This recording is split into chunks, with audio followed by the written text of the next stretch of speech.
Subscribe to our YouTube channel and press the bell icon to get the latest updates. NCP chief Sharad Pawar's meeting with poll strategist Prashant Kishore and then Pawar's meeting with opposition parties fueled talk of a possible third front yet again. However, this concept of a third front is flawed in its very idea, is flawed in its very conceptualization, because what you need to take on Narendra Modi, a powerful leader like Narendra Modi, is not some outdated concept of a front or an alternative, but a powerful leader. What you need to take on Narendra Modi with is not an idea or ideology or joint show of hands, but a face. And that's the biggest problem with the third front. In fact, there are three key issues why this third front is more of a fallacy, is more of a flawed concept. One, because at its very core it has nothing but an anti-Modi sentiment, which doesn't really hold for much, which doesn't really account for much. You don't need an emotion to counter Modi. As I said, you need a leader. Two, this idea of a third front keeps the Congress out. It's based on a concept where the Congress will not be the fulcrum, and to keep the only other truly pan-national party besides the BJP out is an unpragmatic idea. And three, it tugs at the very heart of what the voter has now got used to: stability. And these are the three reasons why any possible talk of a third or a fourth or any kind of alternative front remains flawed. Let's talk about the first aspect, which is what is at the heart of a third front. As I said, it is anti-BJPism, more so anti-Modiism, but you don't know who the leader for such a third front will be, and that is what is crucial to take Modi on. Look at the recent examples where Modi has been defeated, whether it's the 2020 Delhi Assembly elections or the recent West Bengal Assembly elections.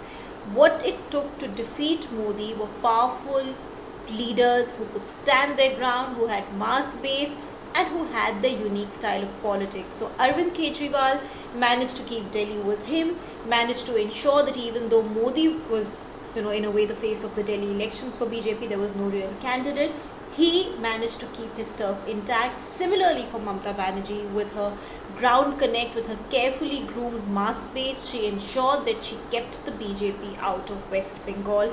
And these two leaders, in fact, continue to be the very, very vocal opposition to Narendra Modi. Contrast this with how Rahul Gandhi has tried to take on Narendra Modi with his idea of India, and which has never really worked, never really taken off, as we know, because Rahul Gandhi lacks the most crucial thing you need to take Modi on with: a personality cult. That gives rise to the biggest problem with the third front. Who will lead the third front? Who will be the face of the third front? How many parties will it have? Which parties will it have? Hypothetically speaking, will Mamata Banerjee be okay if Arvind Kejriwal is the face of the third front? Or will Jagan Reddy be okay if, say, Uddhav Thackeray were to be the face of the third front? These are very difficult questions with no immediate answers. The other issue with the third front is that it visualizes an alternative without the Congress. Now, as I said, that's the only other truly pan-national party besides the BJP.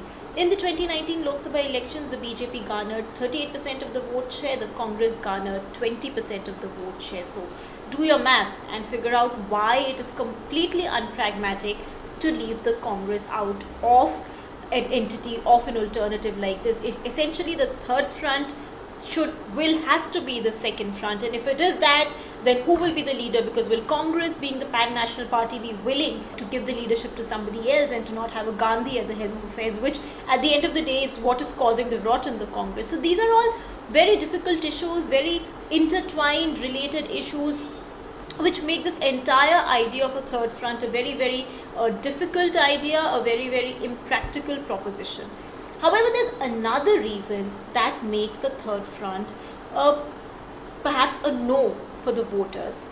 Sthirta, stability. This is what Narendra Modi has sold to his voters. With his Teflon coated image, with his absolute majority, with his image of being a decisive leader, what he has sold to the voters is that the government should be able to take decisions even if there is opposition to those decisions, and you shouldn't have to rely on your allies or on anybody to take your decisions. So whether it's demonetization, whether it's the surgical strikes, whether it's the Balakot airstrikes, whether it's the abrogation of Article 317 JNK, whether it's a CAA, whether it's triple talaq, essentially the BJP has taken a slew of very difficult, contentious decisions, and with this Modi has sold the idea of decisiveness to the voters. So what the voter now expects is that the leader, the prime minister, the party in power should be able to take decisions without any unnecessary give or take, or unnecessary hankering with allies, with coalition partners. In fact, the Third Front brings back memory of the tottering, unstable mid to late 90s when we had all these coalition governments which felt like a pack of cards at the whim of just any political party, leading to a lot of instability, leading to a lot of voters not knowing what lay ahead. Look at the UPA government when the left withdrew support because of the civil nuclear deal with the US, and how it led to days of uncertainty and instability. Of course, Manmohan Singh managed to keep the government together, but there is no denying the fact that both in UPA 1 and UPA 2 decision making, that Manmohan Singh, the powers that he had were limited because the government was a coalition government. It was dependent on allies to take decisions. Now imagine how much more ambiguous and how much more confused and how much perhaps more inorganic an alliance, a third front, a motley group of parties coming together would seem to the voters. In fact, look no further than Maharashtra, where the MVA, which is NCP, Shiv Sena and Congress alliance, we've seen the kind of friction, the tussles that happened within the government, and that really tells the voter that a coalition government is perhaps not the most stable, not the most sustainable, not the most decisive form of government to have. That too many cooks spoil the broth is now a cliche that everybody knows, everybody talks about. But Modi, make no mistake, is no cook. He's chef de cuisine. And what you need to do to take this chef de cuisine on is not give, the recipe for another dish or an idea for another dish, but have another chef de cuisine, another chief cook, another chief chef who can take Modi on with the promise of being able to deliver that dish. And that really is what the third front, any idea of a third alternative front, lacks. For more, do log on to our website, theprint.in, to read my column, Politics.